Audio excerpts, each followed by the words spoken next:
the right wing currently, the coalition currently in charge by Netanyahu, they've been in charge for a very long time. This isn't the first time that Netanyahu is in government. The difference is now there are parties within the coalition that are much more far right in terms of have much more extreme ideas about how they want the state of Israel to look. As in, they're very, very open about that. I want a Jewish state of Israel based on the laws of the Torah. And so this side that's been growing ever since the state of Israel was created, of individuals who want Israel to be a Jewish state based on Jewish values, and they want to return Israel back to its glory 3,000 years ago when it was the Jewish homeland.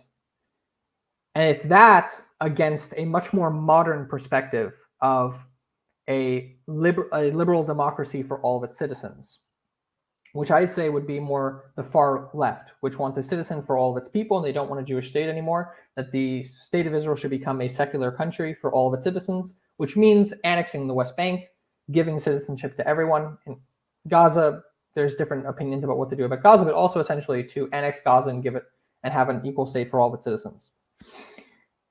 The protesters at the moment are those individuals in the middle who don't want a country for all of its citizens, who don't want to annex the West Bank and give citizenship to everyone.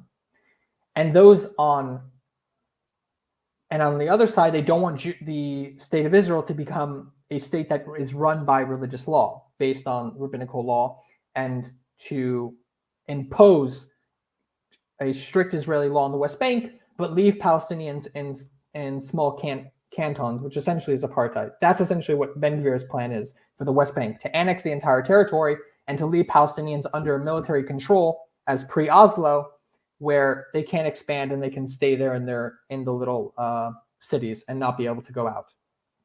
That's the long-term solution for the right wing in terms of Ben Gvir and his party.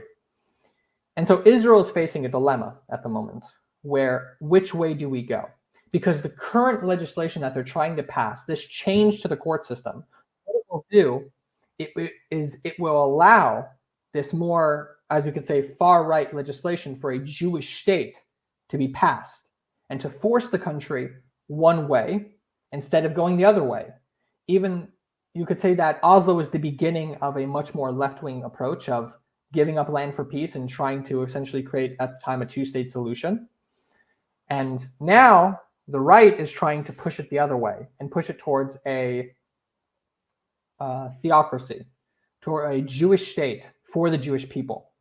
Because something that a lot of people have said, it was interesting when I was listening to different right-wing politicians and those who believe in Israel being a Jewish state, is that Israel is unique. And the reason that we have the right of return and others don't is that Israel is supposed to be an enclave. It is supposed to be a safe space for the Jewish people to be and to flee from persecution from around the world.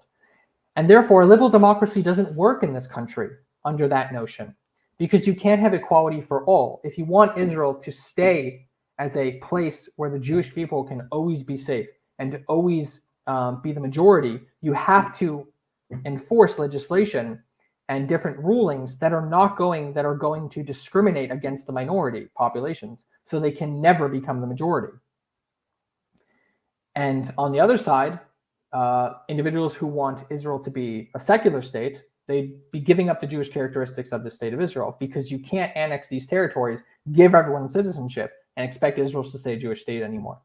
And so these protests, I believe, are a turning point for the center, those who are on one hand talking about Israel as being an equal state for all, a liberal democracy, but at the same point trying to push away the understanding that at the moment we still have military control over 2 million Palestinians in the West Bank. And yes, of course, we have to continue that control until either we have a leadership on the Palestinian side that we can talk to, or our leadership in Israel also changes and puts its hands out for peace, as in a less moderate, more left-wing politician on our side, or a more moderate Palestinian on the Palestinian side. But we're not at that point anymore. We've already gotten to a point where Israel's at a crossroads, where it has to decide, does it want to be a country for all of its citizens, or does it want to be a country for the Jewish people? And what does that mean for the state of Israel? And this is something that I believe Israel has always suffered with. Its inability to ever come to a conclusion as to what it wants to be one day. From the time when we created this is something I've always said in live streams and my talks, is that when we created the Jewish state of Israel, we were looking at returning to the homeland of where Judaism, the birthplace of Judaism. But we never actually stopped to ask the question, what does a Jewish state mean? Is it a Jewish state just because it has a Magen David as on the flag and it has the two lines for the Talmud? Is it a Jewish state because it has a menorah as its symbol, or the national holidays are Jewish holidays? Or is it a Jewish state because also the legislation is rabbinical, according to the Torah, according to the rabbis?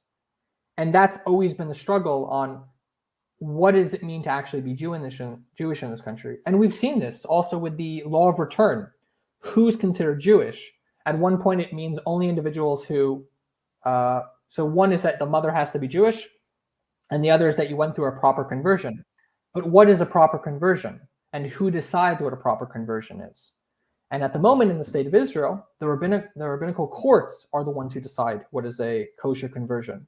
And so reform or conservative individuals in the States, for example, a lot of them aren't considered Jewish according to Israel's rabbinical courts because they don't believe, they don't legitimize their conversion process.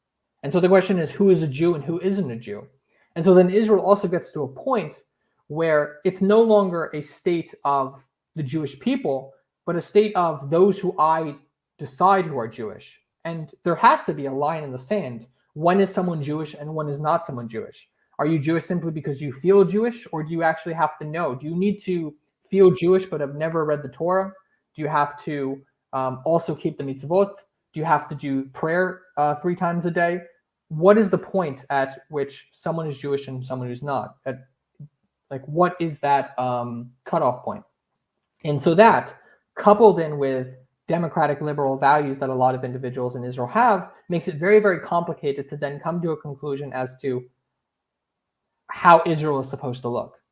And so I believe truly that Palestinians are the crux of Israel when it comes to how we showcase ourselves. I believe that if we never took over the 67 borders and we simply had a small Arab minority in the state of Israel from 1948 to 1967 and stayed in those borders, we would be in a very, very different situation today.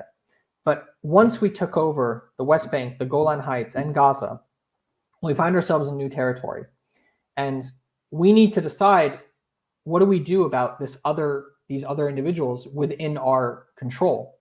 And what we do with these individuals will determine how the state of Israel looks in the future. And that's how I perceive what's going on in the country.